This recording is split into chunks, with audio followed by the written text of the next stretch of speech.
Pat Toomey, Senator Pat Toomey, has won his Senate race in Pennsylvania, according to the AP. Republicans holding that seat, and with it, Megyn, Republicans here retaining control of the U.S. Senate. We reported earlier, of course, Republicans retaining control of the House of Representatives. So the X factor, when we look at these branches of government here, the executive branch still up in the air here, but we're facing a potential here of Donald Trump being president, he having a Republican House and a Republican Senate. Absolutely, and that changes the landscape dramatically in terms of what he can get through and what agenda he can push through. Look, his aides have been very clear about steering that should he win the presidency, they basically would turn over the wonkiness of legislating to Paul Ryan and the blueprint that the leadership in the House already has. Now they will hold the Senate. It's interesting that Toomey race coming in Pennsylvania. We're still waiting at the national level of Pennsylvania, but Toomey was really under threat, and the fact that he preserved the Senate seat is an indicator of potentially a bigger red wave than we expected when we started the night. We've had assurances throughout the night from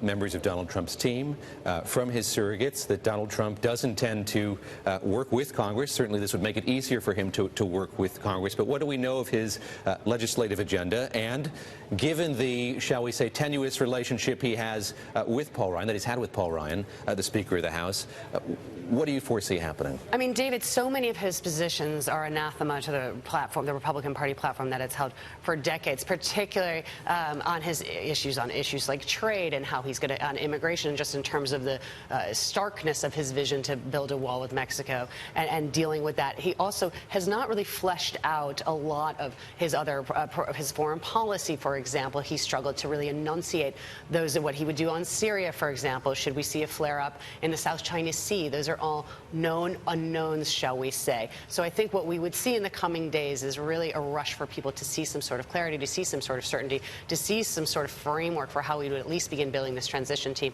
and begin building a framework for how he would actually govern America. All good.